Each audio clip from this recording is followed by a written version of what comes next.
Selamat datang di podcast Orang Kita. Saya beruntung sekali sedang berada di Seminari Santo Yohanes Paulus II di Labuan Bajo. Dalam perjalanan kami menuju pentabisan Uskup Agung Ende Monsinyur Paulus Budi Kleden SPD, kami tim podcast Orang Kita sempat singgah di kota Labuan Bajo dan kami mampir di salah satu seminari di Flores, Seminari Santo Yohanes Paulus II. Seminari yang akan menjadi rumah bagi anak-anak seminari di Keuskupan Baru, Keuskupan Labuan Bajo, yang akan segera dipimpin oleh uskup barunya, Monsinyur Max Regus PR, yang akan nanti ditabiskan pada tanggal 1 November 2024. Beruntung sekali kami diterima dengan baik oleh Romo Christoforus Ramlino PR, Kepala Sekolah Seminari Santo Yohanes Paulus II Labuan Bajo. Saya sudah kenal beberapa saat yang lalu, waktu yang lalu, berkaitan dengan saat itu Kementerian Komunikasi dan Informatika Republik Indonesia bekerja sama dengan 3 seminari di Flores, Seminari Santo Yohanes Paulus II Labuan Bajo, Seminari Santo Pius Kisol, dan Seminari Santo Yohanes Bergman Todabelu Mataloko, di mana dari masing-masing seminari tersebut menyediakan sejumlah siswa seminarinya untuk menjadi petugas IO atau apapun namanya, officer, untuk membantu persiapan pertemuan G20 yang berlangsung di Labuan Bajo di sekitaran tahun 2021. Dan saat itu saya juga menjadi salah satu panitianya, dan saya beruntung mengenal Romo Kristo dan Romo lainnya di Seminari di Flores yang bekerja sama. Dan kali ini kita akan berbincang dengan Romo Kristo. Romo, selamat siang. Terima kasih sudah menerima kami, Romo. Ya. Kami sempatkan sedikit ngobrol-ngobrol. Jadi saya perkenalkan Romo Christoforus Ramlino ini. Beliau berasal dari sebuah kecamatan Pacar di Manggarai Barat ini, lahir di tahun 1986, menempuh pendidikan di seminari sini, Seminari Yohanes Paulus II di Labuan Bajo, kemudian lanjutkan ke Torlela, ke Seminari Rita Piret, belajar di Sekolah Tinggi Filsafat Katolik di Dadaro, dan ditabiskan menjadi imam di tahun 2015. Kemudian 2016 ditempatkan di Manggarai Timur, dan 2017 bergabung ke Seminari Yohanes Paulus II di Labuan Bajo. Dan 2018 mendapatkan penugasan untuk studi lanjutan S2 di Jogja. Di kota pendidikan tersebut, Romo Kristo mengambil jurusan Magister Pendidikan di kampus Universitas Negeri Yogyakarta, UNY. Dan sesama alumni Yogyakarta akan ngobrol sebentar berkaitan dengan bagaimana mengurusin seminari yang agak unik nih. Seminari yang ada putrinya. Apa uniknya Seminari Yohanes Paulus II, kita akan ngobrol. Romo Ito, ceritakan sedikit tentang keberadaan Seminari Yohanes Paulus II ini. Oke, terima kasih. Sebelumnya saya ucapkan terima kasih kepada Om Pak Ferdi karena mengundang kami, dan juga bersama sempat singgah di sini. Dan juga terima kasih sebelumnya, walaupun sebelumnya lewat chat saja, pernah mengirimkan buku literasi untuk kami di sini, dan itu sangat berarti bagi kami untuk kepentingan proses pendidikan anak-anak. Seminari ini memang mungkin orang semua sudah kenal, sudah lama, tetapi sejak dia berdiri 1987, waktu itu dia masih seperti asrama, karena sekolah formal kami itu lebih banyak di SMA Santo Ignatius Loyola. Tetapi ketika mulai 2016 ada peluang dari Kementerian Agama, Dirjen Bimas Katolik untuk membangun sekolah menengah agama Katolik, maka kami mengambil kesempatan itu dan bangunlah ini atas restu Bapak Uskup waktu itu. Akhirnya sekolah ini berdiri, dan kami masih mempertahankan kekasannya. Proposal kami ke Kementerian Agama waktu itu kesadaran bahwa banyak awam-awam di Flores ini, khususnya di Manggarai, mereka punya kemauan untuk melayani gereja, jadi teka-teki, jadi ketua KBG dan segala macam. Tapi mereka tidak punya kemampuan, kompetensi. Sehingga dengan SMAK ini paling tidak awam nanti yang putri, mereka punya kompetensi tentang ilmu-ilmu keagamaan. Karena di SMAK ini mata pelajarannya seperti seminari ya, ada liturgi, ada dogma, ada kitab suci, ada sejarah gereja, sehingga harapan kami, punya visi besar kami bahwa lulusan dari sini anak-anak entah jadi imam atau tidak jadi imam, yang tidak jadi imam, jadi awam itu awam yang berkompeten lah dalam soal ilmu agama. Dan juga lebih daripada itu ya, tantangan gereja juga mendidik calon imam, afeksinya, aspek afeksi itu perlu dibina sejak seminari menengah pada mereka usia remaja, sehingga itu visi kami, sehingga kami tetap mempertahankan kekhasan itu. Dan juga Bapak Uskup menyetujui itu kira-kira, tapi formasinya 4 tahun, laki-laki 4 tahun, putrinya 3 tahun. Lalu komunitasnya yang kelas persiapan bawah itu yang sebelum masuk ke kelas 1, kelas persiapan bawah, itu komunitas ketentang, mereka sendiri. Agak jauh dari sini. Agak jauh dari sini, mereka ada pastor, tenaga formator yang mendampingi. Sedangkan yang asrama putri, aturan dari pagi sampai malam itu sama. Seperti seminari, kegiatan, konferensi, seperti seminari pada umumnya sama.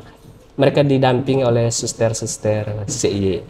Seperti kira-kira kurang lebih seperti itu tentang seminari. Menarik. Jadi suster CIY bantu di asrama putri, pastor-pastor projo bersama brother di yang putranya. Di sini pastornya bukan hanya dari projo, ada dari SMM, lalu ada dari Redemptoris, CSSR, lalu ada dari OFM, sedangkan fraternya ada dari SVD. Tapi kadang bergantian, ada yang di sini, ada yang di komunitas ketentang, tetapi semuanya ada OFM. Karena beberapa tahun terakhir ini anak-anak kami calon imam itu tidak dipersiapkan hanya untuk projo.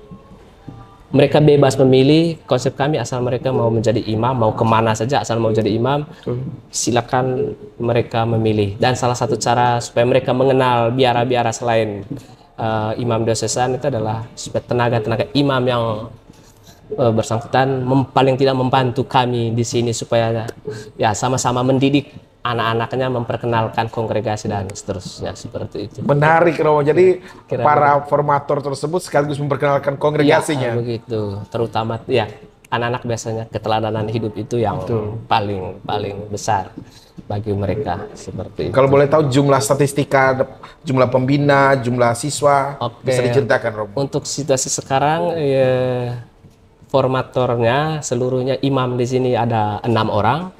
Itu Romo Preses itu projo, lalu projonya ada Romo Preses, Romo Emil, saya 4, imam SMM 1, tambah imam Redemptoris 1 yang di SMA Semak sini. Sedangkan yang tadi jadi tenaga pengajarnya hanya minus Romo Preses, yang lainnya jadi tenaga pengajar di Semak Seminari seperti ini. Sedangkan kalau di KPB, di komunitas KPB itu ada OFM sama projo seperti itu. Sedangkan fraternya ada Redemptoris, ada projo, lalu ada Fransiskan Jakarta, Tambatan Diarkara, seperti itu. Itu kurang lebih. Kalau peserta didiknya sekarang laki-lakinya itu 100 yang semaknya, SMA-nya 158, sedangkan yang putrinya 92. Itu masih aman ya? Tantangan berat itu 1 bulan pertama. Lebih-lebih yang kelas 10 putri. Kalau yang laki-laki kan sudah biasa dari KPB hidup berkomunitas, berasrama di seminari, kultur hidup seminari sudah dapat. Sehingga ketika masuk di sini kultur itu ya sudah terbiasa, tidak irama hidup sudah terbiasa. Sedangkan yang putri itu memang butuh penyesuaian, apalagi anak-anak yang berasal dari misalnya SMP-nya bukan tinggal di asrama dengan orang tua ya minta maaf tinggal di asrama kan makannya ya seperti kemampuan sekolah lah, begitu seperti itu. Begitu. Ini yang bikin unik di seminari Yohanes Paulus kedua nih, Romo Kristo ya. Jadi menurut saya sih hampir tidak ada lagi di seminari yang lain di Nusa Tenggara Timur ya, ada putrinya. Ada putri di Nusa Tenggara Timur hanya ini. Sorong, Papua juga seminari gabungan. Papua, ya, Papua Barat. Ya. Tapi NTT nggak ada ya, hanya di Bajo doang. Hanya ini saja. Gitu. Siap.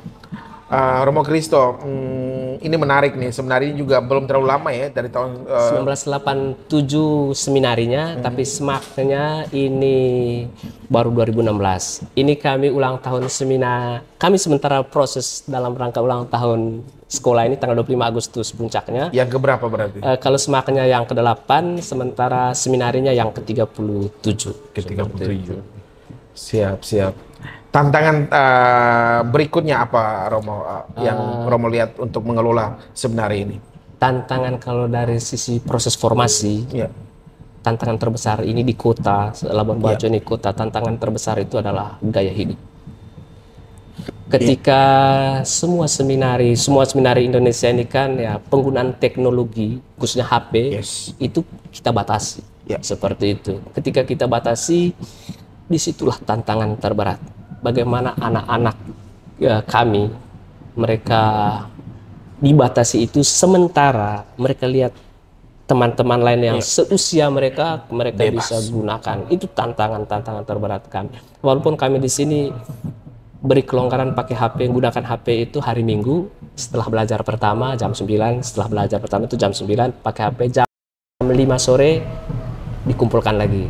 Jadi di pastor kumpul di frater, di pendamping. Kalau mau butuh ada keperluan les atau keperluan tugas segala macam, itu baru diminta izin lalu kasih pulang lagi. Jadi benar-benar mereka real pegang HP itu hanya berapa jam? Dari jam 9 pagi sampai 16 sore itu dalam satu minggu ini. Dalam satu minggu. Kalau ada tugas yang memang atas persetujuan kepala sekolah dan segala macam, baru diizinkan pakai HP. Jadi nanti ke thumbnail kami, di seminari ini hanya 8 jam sepekan siswanya menggunakan HP. Seperti itulah. Seminari yang lain juga sama ya? Hampir sama, karena ini sepertinya hasil kesepakatan semua seminari pakai HP-nya dibatasi, khusus untuk seminari menengah. Seperti itu. Itu tantangan terbesar kami. Lalu tantangan terbesar kedua itu adalah kecenderungan anak-anak untuk ya namanya anak-anak usia SMA itu, usia remaja ya.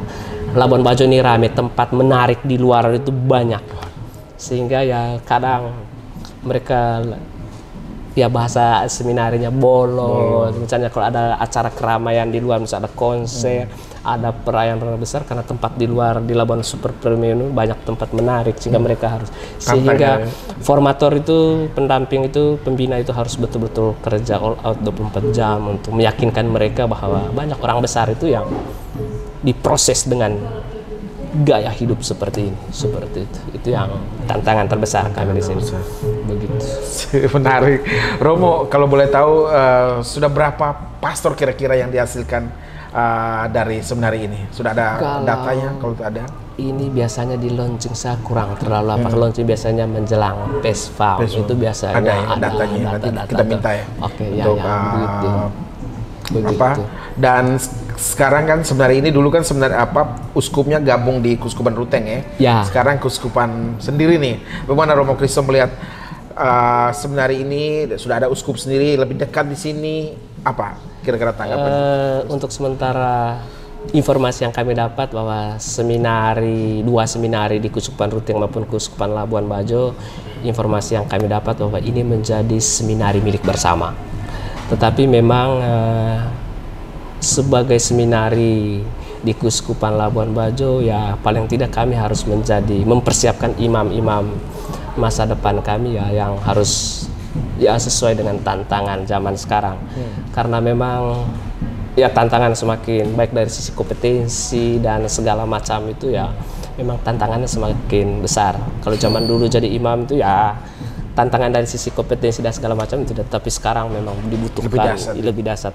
Apalagi kota super premium ini, SDM Manggarai Baratnya memang salah satu lahirnya harus dari seminari. Seperti itu.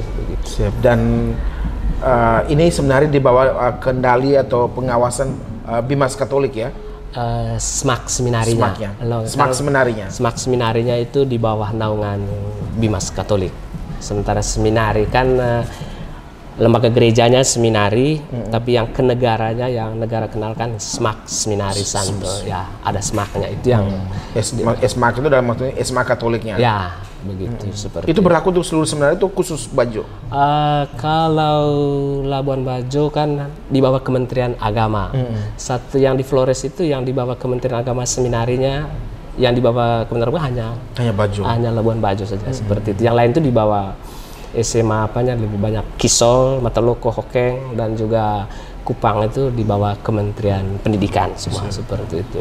Kami diuntungkan karena mata pelajarannya yang ditawarkan oleh Dirjen Bimas Katolik itu persis sama mata pelajaran yang khas seminari. Sehingga kami tidak perlu lagi les tambahan untuk kitab suci karena memang kurikulum dari Kementerian Agama ada mata pelajaran seperti Apa itu. saja contohnya?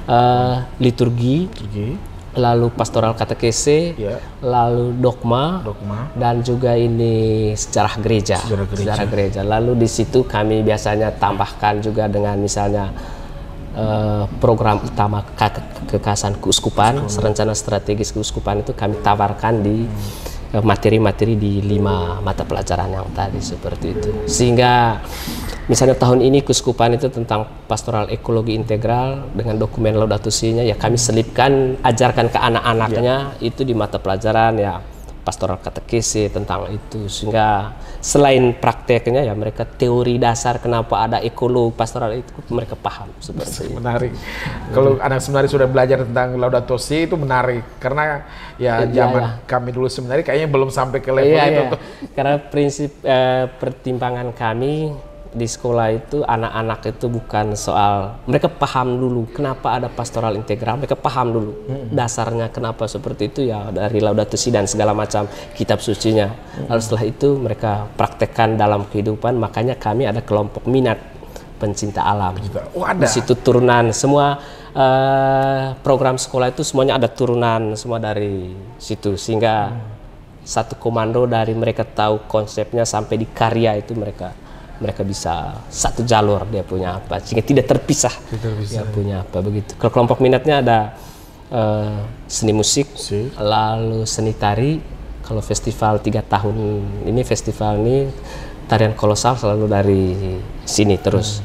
Lalu ada tulis menulis. Memang anak-anak kami tulis menulisnya ya di media online yang lokal saja banyak kirim ke situ. Dan juga di akhir biasa menulis itu di karya tulis. Kalau sudah selesai kelas 3 syarat lulus itu harus ada karya tulis kelas 3 dan didampingi paling tidak seperti waktu kita tulis skripsi. Wih keren. Begitu. Ada semacam skripsi mini lah ya. Ya begitu karya tulis. Prosesnya itu harus mereka lewati. Itu di kelas 3? Di kelas 3. Ini sementara bulan-bulan mereka semester 1 usahakan semuanya itu sudah beres. Menarik nih, karena memang itu menjadi salah satu soft skill yang penting buat mereka hidup. Pertanyaan terakhir Romo. Banyak yang mengatakan bahwa banyak yang dipanggil, sedikit yang dipilih. Persentase siswa seminari untuk jadi pastor itu kadang-kadang ada yang menyebut di bawah 20%, dalam banyak kasus bahkan di bawah 10%. Bagaimana dengan tingkat persentase siswa seminari Labuan Bajo menjadi pastor itu berapa persen? Untuk menjadi pastornya belum kami hitung, tapi untuk lamar ke seminari tinggi pada umumnya setiap angkatan itu 85%. Itu sekitar yang lamar ke seminari tinggi. Karena kami tidak seperti zaman dulu. Zaman dulu itu kalau sudah kelas 3 wajib ke seminari tinggi. Kalau sekarang kami evaluasi lagi, kelas 3 itu mau lamar asal keputusan sendiri tanpa paksaan, mau kuliah asal keputusan sendiri. Jangan dipaksakan. Karena kami punya di sini kalau sudah lamar ke seminari tinggi, motivasi untuk jadi imamnya tinggi karena mereka sudah 4 tahun di sini. Rugi kalau mereka sudah 4 tahun lalu yang laki-laki lalu tidak jadi imam. Karena gini, pernah kami masa-masa dulu itu kelas 3 itu wajib ke seminari tinggi, lamar ke seminari tinggi ke biara. Tiba-tiba mereka tidak punya motivasi. Mereka tahu bahwa di tahun rohani atau novis itu tidak boleh bawa HP. Mereka buat pelanggaran supaya bisa dikeluarkan dari karena dari awal dia tidak ada niat. Karena tidak ada niat. Sementara proses kita sebagai di seminari menengah untuk urus satu anak itu dokumennya tebal gini. Dari dia kelas 1 seminari menengah sampai dia tamat itu dokumennya kita duduk 30 menit sampai urus dia tulis dia punya dokumen, tapi tiba-tiba dia seperti itu. Sehingga kita putuskan bahwa Kalau mau ambil keputusan seminari tinggi, asal keputusan itu atas kemauan sendiri tanpa paksaan, bebas sebenarnya. Tapi sementara ini yang 80-85% melamar ke seminari tinggi. Siap. Terima kasih banyak Romo Christoforus Ramlino untuk percakapan singkatnya untuk podcast Orang Kita. Saya closing, Romo. Demikian percakapan singkat kami dengan Romo Christoforus Ramlino PR, pastor muda kelahiran tahun 1986 yang saat ini menjabat Kepala Sekolah Seminari Santo Yohanes Paulus II Labuan Bajo yang menjabat sejak tahun 2021 hingga hari ini. Romo Christo, terima kasih. Sukses selalu untuk seminari. Semoga dengan menjadi kuskupan baru di Labuan Bajo, seminari ini terus berkembang, terus mendidik anak-anak muda kita menjadi pastor-pastor yang hebat, menjadi misionaris-misionaris yang luar biasa, mengikuti jejak-jejak para seniornya.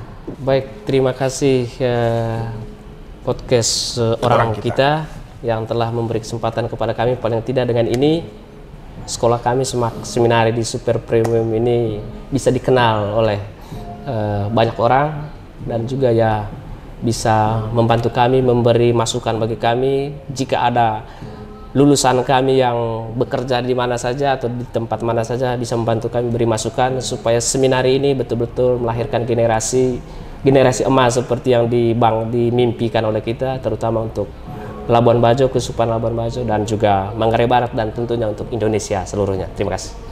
Terima kasih Romo. Terima kasih. Dan saya Ferdinando Setu, host podcast Orang Kita. Terima kasih. Tuhan memberkati Flow Bamora tercinta.